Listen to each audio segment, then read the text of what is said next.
President Tinubu expresses support for plan to adopt use of concrete for road construction across the country, says Minister of Works. IMF lowers trims Nigeria's outlook to 2.9% from 3.2%. House of Representatives urges Central Bank of Nigeria to address falling Naira, plus oil takes up on lingering worries about supply disruptions. The program is Business Express, reaching you from Abuja, Nigeria's capital. I am Musa Abubakar, your guide.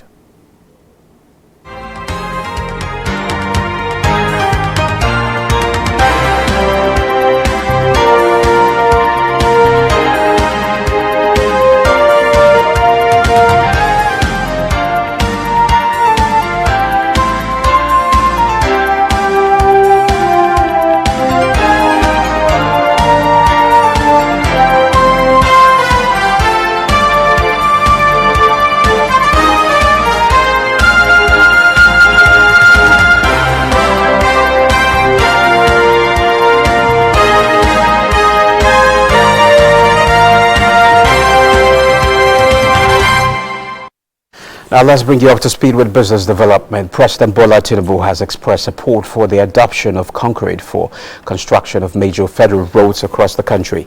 Minister of Works David Umahi revealed this while briefing State House correspondent after meeting with the president Tuesday last night. The minister, who alleged sharp practices in the sector to the detriment of the country and its people, promised to checkmate forces conniving with contractors to frustrate government's efforts at development. No going back, and Mr. President is backing this position. We are offering alternative, and what is the alternative? The alternative is for you to go to Apapa Oshodi Expressway and see what they are doing on concrete. Every day you have over 500 static loads from the wharf loaded on that road. You will not see any crack. No asphalt work, no matter who did it, can sustain that. And so we are saying that concrete is very friendly with water. The minister also revealed the resolve of the current administration not to commence new road project yet, but to complete the ongoing ones, which total about 18,897 kilometers. Totality of the international oil market, which has the consequences on the asphalt, because it's a byproduct of refinery, and also the dollar pressure, the pressure on the Naira.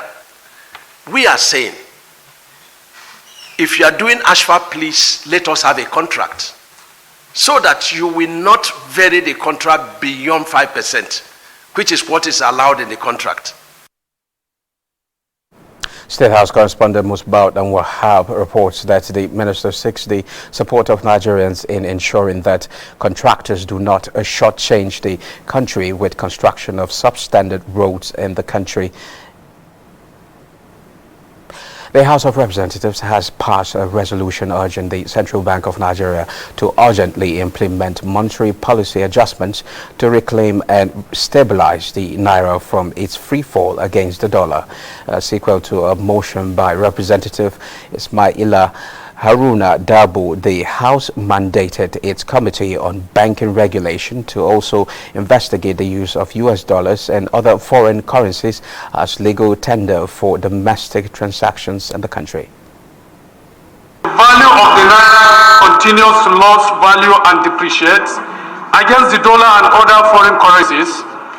Foreign investors may be deterred from investing in Nigeria. This is 200 cedi, is of Ghana, is equivalent to 14,800 Naira of Nigerian money. If you want to fly some of the foreign airlines, they charge you in dollars. Mr. Speaker, it is illegal and it should be stopped. What is putting pressure on our currency today is that we are import dependent. We all have work abroad. We all change Naira to dollars. We are all guilty of this. The central bank governor has been confirmed now for almost 2 weeks. We have not had a policy statement from the central bank governor on this very, very important subject matter. If it were in a developed country that you wake up the next day and the currency shift a little bit, somebody will leave his job.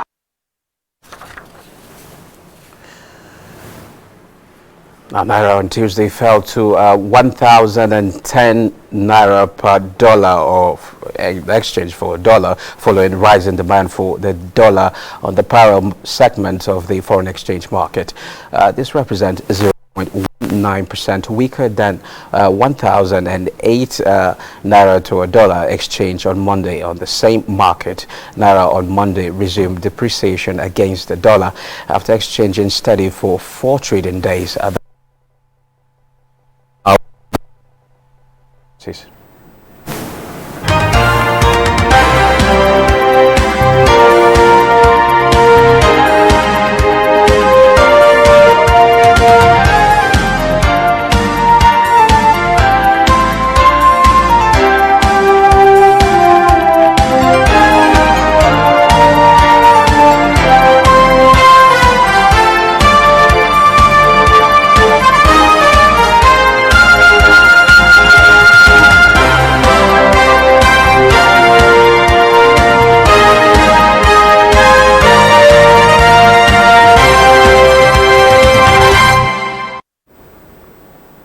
That IMF, in its latest revised global outlook, says global growth is to remain slow at 3.0% in 2023 and 2.9% in 2024. Sub-Saharan Africa's economic growth will shrink for a second year in a row in 2023 before rebounding in 2024. The International Monetary Fund (IMF) said in a report which it cuts its focus for economic expansion. Growth in the region is expected to fall to 3.3% this year from 4% last year before rebounding to 4% in 2024.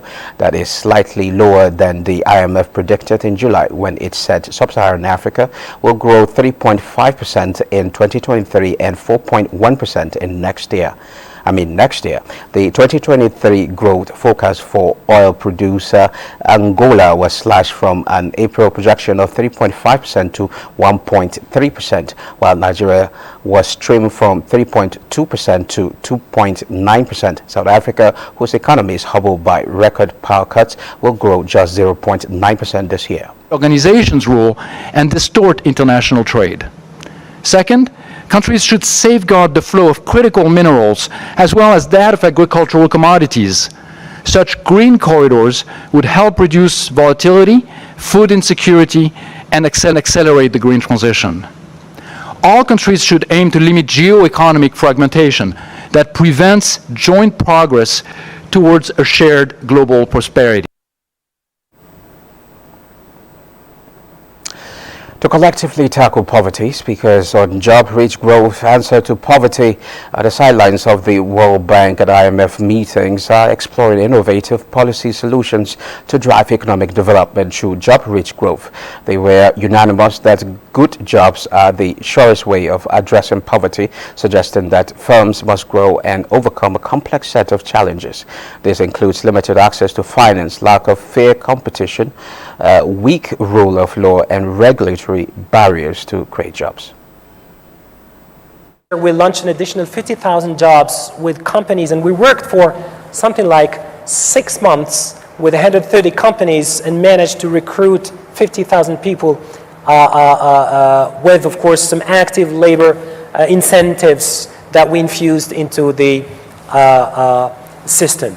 But along the line, there has always been that funding constraint for women, especially for startup.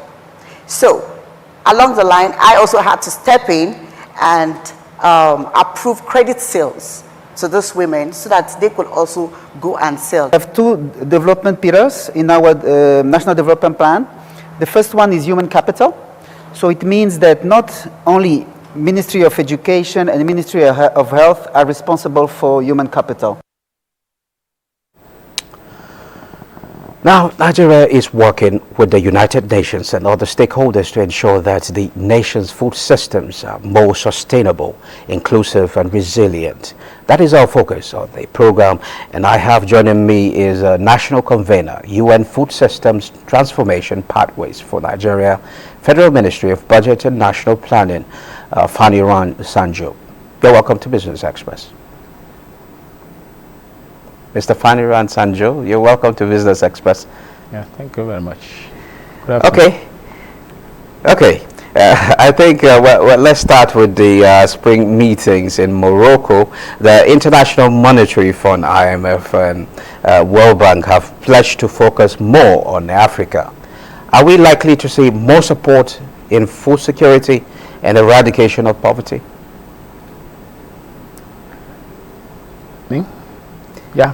Mr. Sanjo? Yes, I can assure you that the global community is not resting on their horse. Particularly the United Nations, the World Bank, the EU, all of them are particular about reducing poverty in Nigeria. And that is why the issue of food system transformation is key and is actually being prosecuted to reach its logical conclusion. The government of Nigeria joined many other countries in 2021 to look inward and explore what are those challenges that are facing our food system. Now, Mr. Sanjo, before we come to food, because I would definitely ask you a question on that, just your expectation from this World Bank IMF meeting. Are we expecting to see more support? Just briefly, maybe your view. Are we expected to see more support now that the IMF and the World Bank say, okay, we will support Africa this time around, things like that? Yes, I can guarantee you that a lot of support will be coming in from the international community, particularly the UN, even the World Bank. But the United Nations has actually designated 3 agencies to aggressively pursue support to food system. Just yesterday, the country director of FAO came to our ministry and informed us that they are supporting Nigeria and West Africa sub-region and Africa on about 5 food value chain. And you know the food system is about food value chain. All the food value system that we have, from the production to processing to logistic to nutrition to post-harvest losses, all the food value chain. So the international community is actually aware, and that's what actually brought about when we went for stock taking in Rome. We see that there is innovative funding for food system that is being supported by IFAD, by the AFDB, by even the government of Nigeria is rising up to it, and I can assure you that we are expecting much, though we need to take our own cross as a country, but nevertheless, the support by the international community cannot be overemphasized. Okay, can you explain what the UN Food System Pathways are and how they relate to Nigeria? Well, the food system pathway are the recommendations that came out of exploratory dialogues across the entire country in 2021. So in that dialogue involved all the states, all the 36 states, including FCT. And we came up with recommendations. Issues came out, then recommendations came from the discussions in all the state of federation. It was done on geopolitical zones, zonal basis, where 2 states were actually anchored the discussion in each zone.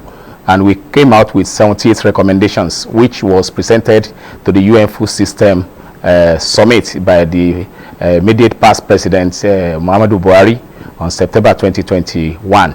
And there and then, it was agreed that countries will go and implement whatever they are presented, and there will be a review of implementation processes every 2 years. And that's what led to the stock taking in Rome in July this year. And with that, we had a lot of opportunities and achievements, and we are taking that as an opportunity to sustain the achievement and the gain. And it's actually coming as at the time Mr. President was actually proclaiming this aspiration for food security, for food and water security in Nigeria. Okay, now, what are the key challenges that Nigeria faces in its food system, and how do these challenges impact its population?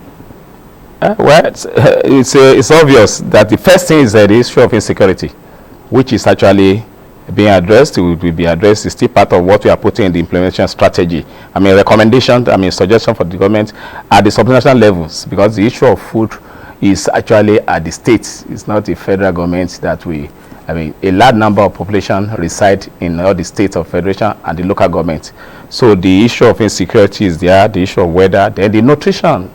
Nutrition is key, and it's one of those things where you see the statistics on stunting or malnutrition. I mean, you just feel sorry for the situation in the country. So these are some of the challenges that we are facing, and I'm very sure some of these challenges are surmountable, because once we knew that we can address it and solve the problem, and the government is, I know government is committed, because recently the vice president has actually indicated his intention to make sure that he lead the nutrition campaign across the country. Okay, could you share some of the specific initiatives or strategies that the UN is implementing in Nigeria to improve the food systems? Come again. I don't know whether you could share some of the strategies that the UN is using to implement food systems in Nigeria. No, it's not. The UN just initiated it. Okay. So the implementation is by us as a country. Okay. And what we are doing is to make sure that we, in the first instance, what the Ministry of Economic Planning and Budget, that is coordinating, did was to decentralize coordination. And the decentralization was to encourage a particular state in each of the G6 geopolitical zone to coordinate other states within the zone. Because we know that the challenges of food is in the state and in the community, in the local government, at the local level. So that the state within the zone will be able to talk to themselves. They speak the same language. Like, let's say, Northeast is being coordinated by Borno. So all the 6 states in Northeast, they are speaking together. They even have a platform where they discuss every day. The same thing with North Central, which is coordinated by Kwara. Then Southwest is being coordinated by Lagos and Osun State. And South-South is being coordinated by Akwa Ibom and Edo State, while Southeast is being coordinated by Enugu and Anambra. They all have the same culture, they have the same comparative advantage, and we see that by the time they work together, and then the states will be able to see that they will take the bull by the horn, because they are responsibility, and I know they are committed and they are interested in moving food system forward.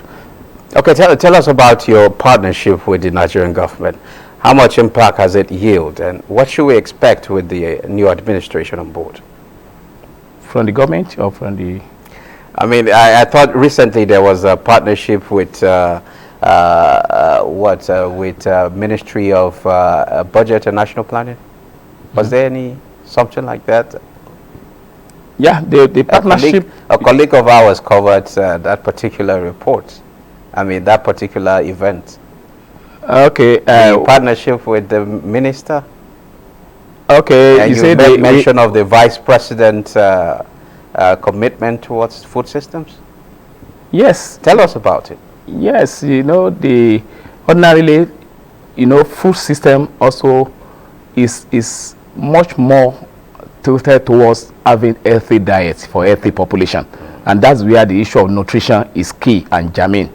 And when we had the Nutrition Council meeting, I mean, the presentation made by the Minister of Economic Planning and Budget actually attracted the vice president, and he registered his commitment that we are going to make sure that nutrition is prioritized, I mean, by the government. Because when we look at the issue of nutrition, once a child is malnourished, it affects the life of that child. And the first 1,000 years, and 1,000 days of a child matters a lot in the development of that child, and even the development of a nation. So that is why during that meeting, it was, I mean, the first president registered his commitment. Then we also have the national tax team that is actually the think tank on implementation of the food system. And that team met with the Honorable Minister of Budget and Economic Planning about 3 days ago. And the minister registered his commitment, and he actually advised that we should also go back to the drawing board and see how we can look at what will work at the state at the local government and community level. And we are working on that. The next 2 days, we are converging in an isolated place to make sure that we come up with something that is robust and implementable and is smart, that will enable Nigeria to achieve full system transformation. Okay, thank you very much, Faniran Sanjo, convener, UN Food System Transformation Pathways for Nigeria, Federal Ministry of Budget and National Planning. Thank you for your time. Thank you, sir. Thank you. Okay, now moving on, the renewed hope agenda of the federal government has continued to get positive reviews over its handling of the economy. The Onelga community in Rivers State is the latest to applaud the federal government positive direction. They, however, appeal to state and federal government to do more to enable Onelga host communities to benefit more and create more jobs for the teeming youths in the state.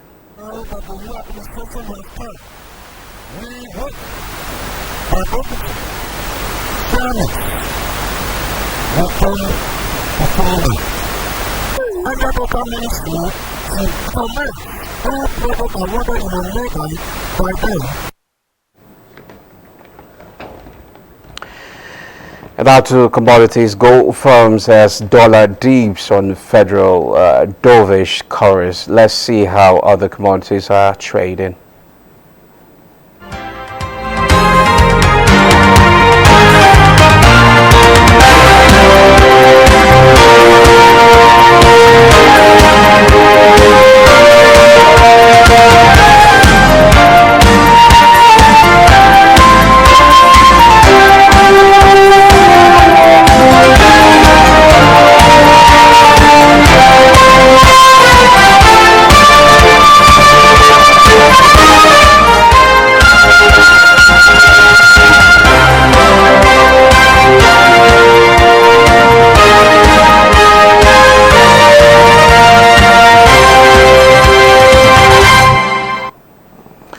Oil prices were little change in early Asian trade on Wednesday as concerns ease about potential supply disruptions due to the conflict between Israel and the Palestinian Islamist group Hamas. Brent crude rose 12 cents at $87.77 a barrel. U.S. West Texas Intermediate crude, or WTI crude, rose 3 cents to $86 a barrel. Now, Europe stocks mix after best day in 11 months with eyes on U.S. inflation. Let's see some of the market figures.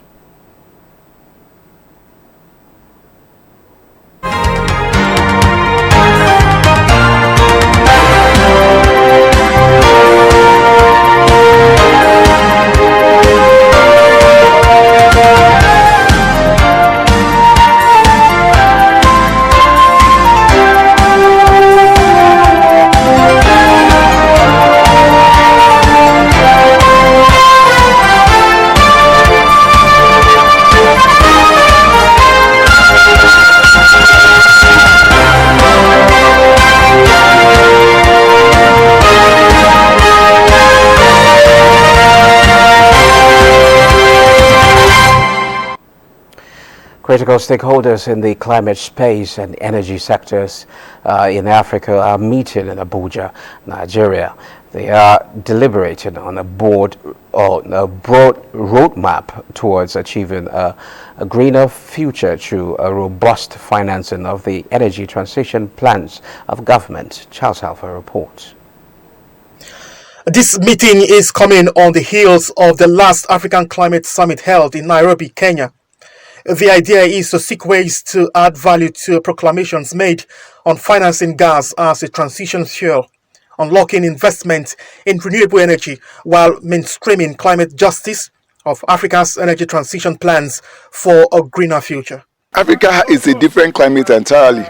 We need to begin to design what works for Africa. The ultimate goal of the Africa Climate Forum 2023 is to rally and channel activities of stakeholders in the energy sector towards achieving a greener future for all. But the assurances from this forum is that Nigeria has a robust, inclusive and timely energy transition plans. In the quest for a brighter future. Africa, and indeed Nigeria, must step up dialogue around innovation. We can bridge the financing that is needed to make that happen. This presents an opportunity to deliver on Nigeria's nationally determined contributions, whose implementation explores and channels resources into viable green projects. For the next 2 days, the forum will foster insightful discussions, share innovative strategies that will accelerate investments in the Africa's energy transition projects. Charles Alpha, NTA News. Now, this is where we end this edition of Business Express. We value your feedback, so keep the comments, observations, and suggestions coming. Be informed that all previous episodes are available on YouTube on the NTA's channel. Business Express returns Thursday at 9:30 a.m. I'm Musa Bakar. Enjoy the rest of your day.